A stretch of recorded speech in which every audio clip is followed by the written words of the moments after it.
அனைத்து உரிமை குரல் நண்பர்களுக்கும் வணக்கம். தற்போது ரஜினிகாந்த் மருத்துவமனையில் அனுமதிப்பட்டிருக்காரு அப்படின்னு நம்ம அனைவருக்குமே தெரிஞ்சிருக்கும். இந்த தருணத்தில் சீமானவர்கள் சொல்லியிருக்கிறது பார்த்தீங்கன்னா ஒரு பெரிய பரபரப்பை உண்டு பண்ணியிருக்கு. இது குறித்த விஷயங்களை தான் இந்த வீடியோவில் நம்ம பார்க்க போறோம். பார்க்கலாம். தமிழ்நாடுன்னு மட்டும் இல்லாம ஒட்டுமொத்த இந்தியா சினிமாவுமே பார்த்தீங்கன்னா பார்த்து வியக்கக்கூடிய ஒரு நபர் தான் சூப்பர் ஸ்டார் ரஜினிகாந்த். இந்த அளவுக்கு ஒரு பிரபலமான நடிகர் இப்போ வரைக்கும் படம் நடிச்சிட்டு இருக்காரு.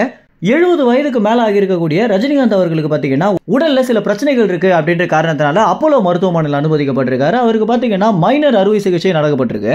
இந்த ஒரு சிகிச்சைக்காக பல்வேறு துறையில் இருக்கக்கூடியவங்க ரஜினிகாந்த் குணம் பெற்று வரணும் அப்படின்னு ட்விட்டர் பதிவுகளாகவும் மெசேஜ் ஆகும் ரஜினிகாந்த் சீக்கிரமாக சரியாய் வரணும் அப்படின்னு பிரார்த்தனை பண்ணிட்டு வந்துட்டு இருக்காங்க. இந்த தருணத்துல நாம் தமிழ் கட்சியின் தலைமை ஒருங்கிணைப்பாளரான சீமானவர்கள் பாத்தீங்கன்னா ரஜினிகாந்த் குறித்து பல்வேறு விஷயங்கள் சொன்னது மட்டும் இல்லாம இந்த மருத்துவமனையில ஏன் போய் சேர்ந்தீங்க, அது ஒரு ராசி இல்லாத மருத்துவமனையாச்சு அப்படின்னு அப்போலோ மருத்துவமனை மேல தீவிரமான காட்டம் தெரிவிச்சிருக்காரு. ஏன்னா அப்போலோ மருத்துவமனை அப்படின்றது மறைந்த முதல்வரான ஜெயலலிதா இறந்து போன ஒரு இடம் அப்படின்னு நம்ம அனைவருக்குமே தெரிஞ்சிருக்கும். அது மட்டும் இல்லாம அப்போலோ மருத்துவமனையில சீமானுக்கு தெரிஞ்ச நிறைய பேரை பாத்தீங்கன்னா இறந்து போயிருக்காங்க அப்படின்ற காரணத்தினால அந்த மருத்துவமனைக்கு போக வேண்டாம், இனிமே உங்க உடல்நிலைக்கு ஏதாவது ஒரு பிரச்சனை அப்படின்னா வேற ஏதாவது ஒரு மருத்துவமனைக்கு போங்க அப்படின்னு ஒரு அறிவுரை சொல்லியிருக்காரு சீமான். இது மட்டும் இல்லாம ரஜினிகாந்த் குணமடைந்து வீட்டுக்கு வந்த பின்னர் நேராகவும் போய் சந்திக்க போவதாகவும் சீமான் சொல்லியிருக்காரு.